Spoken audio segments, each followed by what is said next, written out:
Hey everyone, Mike here.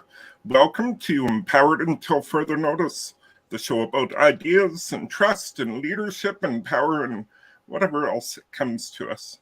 And I'm here with my guest and friend, Lisa Dare. Lisa, welcome. Oh, well, thank you so much, Mike. And how nice that you said friend. Okay, I brought this person on, no clue who she is. I'm honored. I'm honored that I am friend in your world. That's great. Absolutely, absolutely. So, Lisa, why don't you introduce yourself? Yes, well, thank you, Mike. So, my name's Lisa Dare, and I am the principal and CEO of Lisa Dare and Associates. So, I am an executive coach, facilitator, thought leader, and soon to be author. So, that's going to be my next project, and possibly videographer. Yeah. So, and absolutely delighted to be here. And I would also then add that I'm also a continuing student of life. I know what you're saying about that. Every time I think I got it figured out, something different happens. So, That's right. yeah. Well, I'm so glad you're here. Lisa, where are you located? I am in Western Canada, so I am in Calgary, Alberta, which many people, if they're not familiar with Canada, would be we were the host of the 1988 Winter Olympics. We're just, and I'm here in Mountain Daylight Time. That's so awesome. I love Calgary. Beautiful city. Not too far from the mountains, so you can go adventuring. Which just made me think, and I'm just going to say it here. I'm going to be out there in November. So Oh, awesome. I'll ping you. Let's make sure we connect. Yes, absolutely. Yeah. Awesome. So in this series, in this show, I always ask my guests what's caught their interest. What did they want to talk about? Partly because it brings a lot of different topics. Also because I get to learn and I get to explore different topics as well. And so far, that has definitely lived up to expectations, and I know this will too. Okay, so no pressure, right, Mike? No, no pressure, no regret. Like, talk about a segue, right? So when I asked Lisa what would she like to talk about, Lisa, can you just hold the book up in case somebody's watching this video later? Yes, absolutely. Yeah, she wanted to talk about the power of regret, or I think you just said regret in that. But Daniel Pink just recently came out with this book. It was on my reading list. In fact, when I go away on vacation soon, it's going to be one of the books I'm hoping to at least get partly through during vacation. But I want to read just a little bit from it. And it comes from beginning of chapter 4, Why Regret Makes Us Better. Perhaps you're familiar with the first law of holes. When you find yourself in a hole, stop digging. I don't always get that right. And perhaps you've ignored this law. When we often compound bad choices by continuing to invest time, money, and effort into losing causes instead of staunching our losses and switching tactics. We increase funding in a hopeless project because we've spent so much already. We redouble efforts to salvage the irredeemable relationship because we've already devoted a few years to it. The psychological concept is known as escalation of commitment to a failing course of action. It's one of the many cognitive biases that can pollute our decisions. It's also something that experiencing regret can fix. Not avoiding regret, experiencing regret can fix.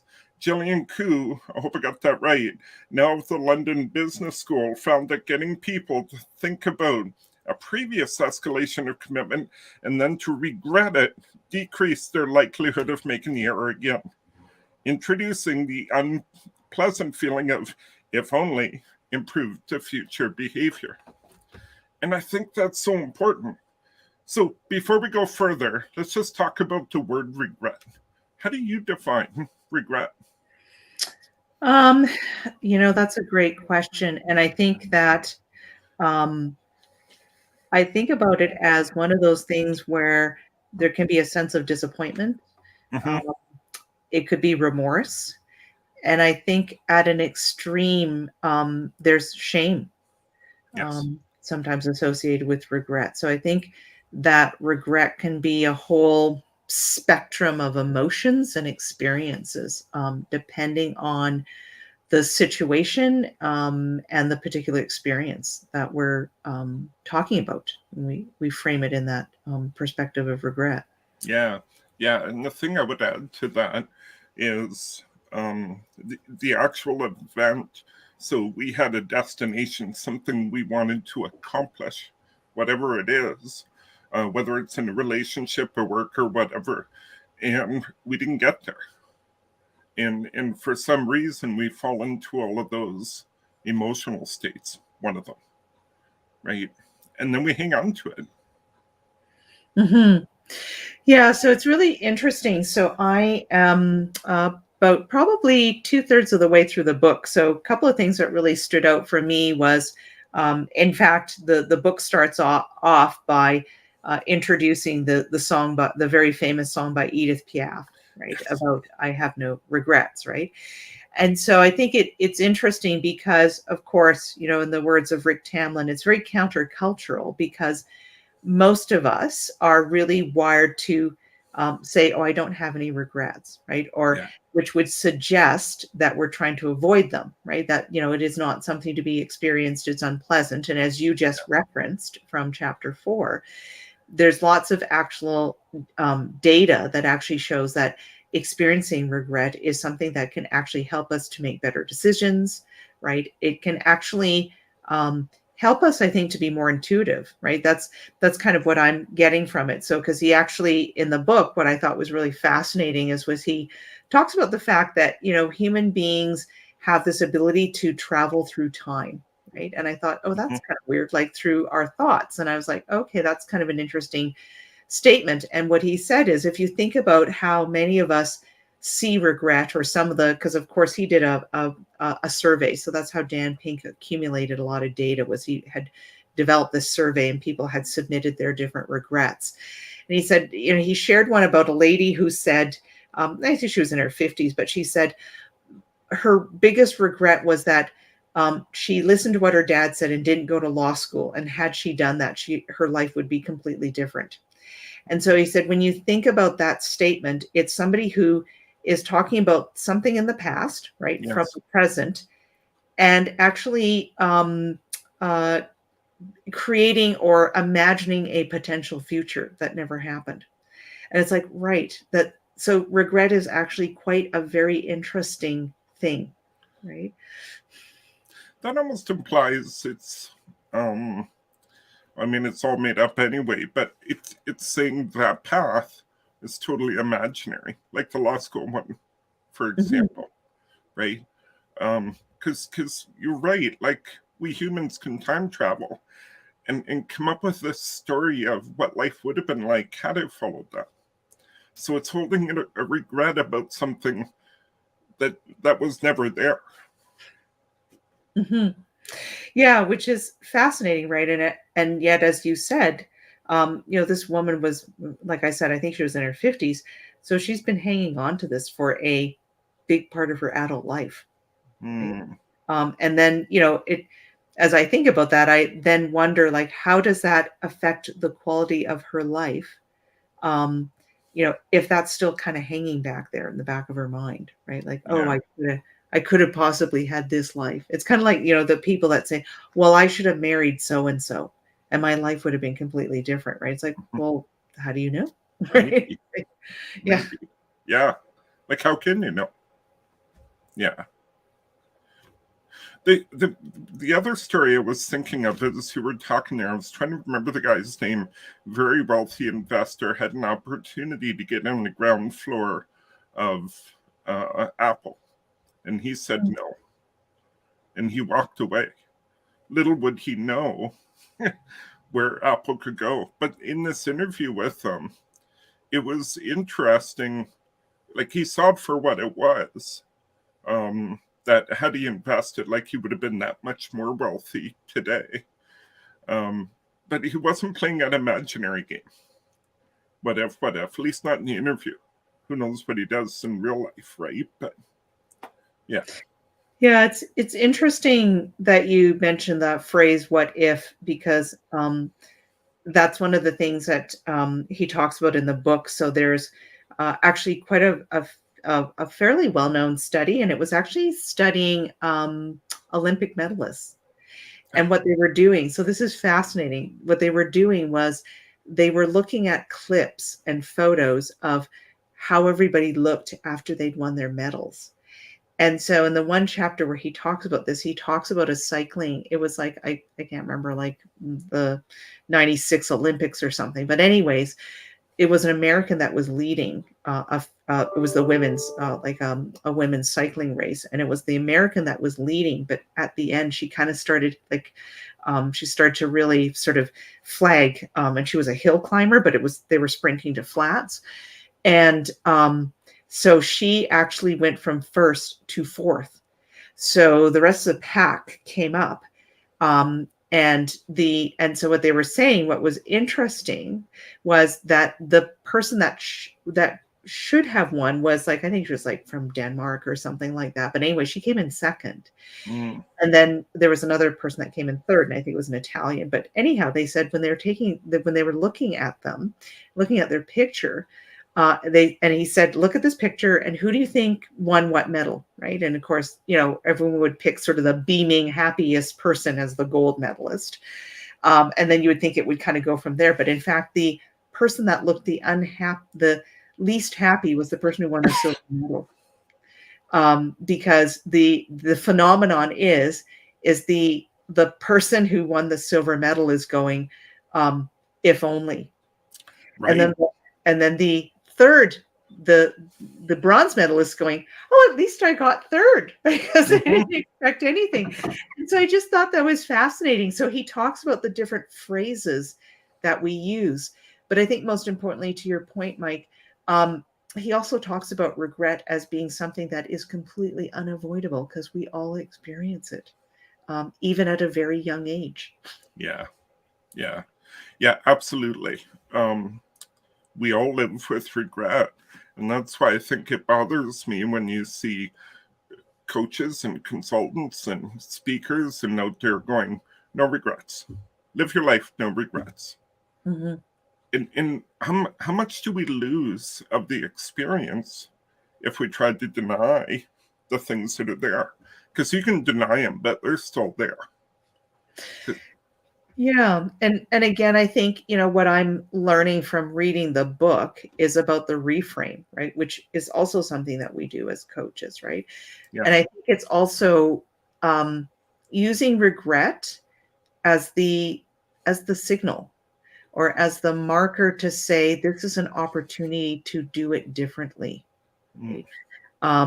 So, because one of the things that regret is designed to do is to actually then point something out to us as a life lesson, right? Even as a child, right? So I think as kids growing up, right? Like what if we were given a choice of oh, do you want chocolate or vanilla? Right. And you decide to go for vanilla and it's oh, I should have gotten the chocolate instead. Right. It's but we're learning something about decision-making and choices, right? By experiencing regret. So in fact, that's kind of what the book is about, is what are the lessons to be learned and harvested from experiencing regret, right? Which then goes to what you said, which is experiencing life in its fullest form, right? Yeah. Versus avoiding an aversion. Yeah, so that's kind of implying regret isn't a bad thing. It's not a bad experience. It's just information that feeds our decisions as we continue to move forward. Yeah. And then, of course, the challenge is that if we don't pay attention to the signals, right, that's where we can, really, at the end of it all, have quite significant regrets, right? So, of course, I don't know if you've ever come across this, Mike, but there was a something that circulated online that I saw, and it was a nurse who worked in palliative care. and she worked in a hospice, and she had the opportunity to talk to people that were dying right in the Yeah. last stages of life, and most of them were older people, and then she had compiled a whole list of things that people said, I wish I would, if I'd known, right? And they were regrets, right, of some form or another. And basically, in the book, it'll talk about different types of regrets, right? Some are what they call foundational. The one that I found really interesting was the bold regrets. Mm. The ones where the example that I remembered was a fellow who said when he was in his early 20s, he was traveling through Europe, and he was on the train getting ready to go home. I think he was in Paris at the time. And this young woman got on the train, and she was Belgium. She had just finished doing some work as an au pair and was going home. And then they hit it off, right? And before the end of the ride, of course, they were holding hands, right? Because they Mm. just hit it off so much. And, he said, oh, I should, she said, oh, he said, I should, what if I were to come home with you? And she's like, oh my God, my dad would freak out or whatever, right? So then he never, and all he got from her was a name and an address. And he did not exchange information with her. And when he sent in his regret, he was like 68 years old. Okay. And he was still talking about that. Mm. And then, I guess Dan Pink had interviewed him a couple of times, and he said, I really wish I would have gotten off the train with her. Right. And, because he said at one point he did receive a letter from her, but it didn't have, any other contact information. So he had no way of getting in touch with her again. But he said, yeah, he now put his thing on the Craig's Paris find list to be able to find her. And so I think it's those, in particular, what struck me is how many times have we had those conversations with our clients as coaches, right? Around the bold regrets, the things that they didn't, the risks or the chances that they didn't take, that people didn't take in life. Mm-hmm. And the informer life for the rest of it may play a bigger part than some, but the informer life. Interesting. Yeah. So I just found that fascinating, because I thought there's the opportunity, right, for us to really take that step, and take those bold chances, right? Because those, otherwise they become those bold regrets. And I'm guessing, I don't know, I haven't read anything in the book about this, but I'm guessing, for example, entrepreneurs, right, probably have sort of in their personality traits or their DNA, the ability to keep overcoming those regrets. Right? Yeah. Because how many times does, an entrepreneur start a business, it fails, and then they go, oh, I'm going to go start another one. Right. So, yeah, I see it more as like those bold things they try and fail. I see it as it informs their next decision, but it doesn't define who they are. It doesn't hold them back in that kind of sense. yes. Because the serial entrepreneur, even though failure, you hear these stories all the time. Then they hit it big. Mm-hmm. Right. Yeah. And I think, to what you're saying, Mike, there's a great example of it in the book where they speak about somebody who, a young woman who said she regretted not spending more time with her grandmother, and that, she lost her grandmother when she was quite young. And so she said now with her parents, the decision making, right, is that now she has that opportunity to regain some of that, what she had lost in time with her grandmother, to experience that with her parents who are now aging, right? So I think that's a great example of how regret can help us to make better decisions. Oh, I lost the time here that I really wish I hadn't, but now I have some way of making that up, right? In the opportunities that present themselves now. What a great example. Absolutely. Something I think many people experience at some point. I lost that opportunity. I'm not going to lose it here. Absolutely. Yeah, and I think to what you said, Mike, it is very important for us to make the distinction that it's an experience. Um, it's a lesson learned, but it doesn't define who you are. Like, Yeah, yeah, it informs us. Yeah, I'm I'm I'm thinking of the corporate world too. And over the last, I don't know, 1 to 2 decades, the corporate world almost normalized failure, right? Phrases like fail fast or we embrace failure. I just saw that one today. And I'm like, no, like embrace failure. No, to make it okay to fail, that's a different thing. But I think what's going on, and the thing I'm coming to realize, is by normalizing failure and embracing it and failing fast and all these other buzzwords, they're eliminating the power of the regret. Because they're saying, well, you haven't failed, you've learned. Like, in other words, there is no regret to be had here, right? And they take away yeah, that information, even if it shoves it into denial rather than totally eliminates it. that's an interesting thought because, of course, um, as we were saying at the beginning, I think that regret encompasses a whole spectrum of different emotions or experiences. Um, and it's not necessarily that regrets are failures, right? No, Regrets could be a lack of, right? I didn't take that, the lack of that action, right? The lack of yes, that choice, right?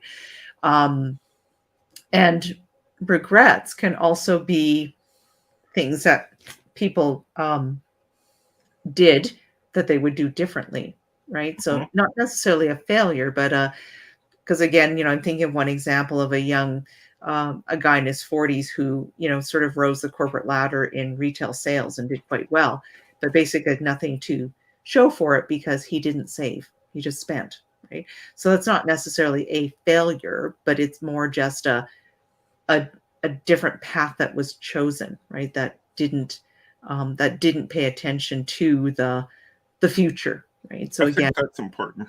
Yeah, mhm. absolutely.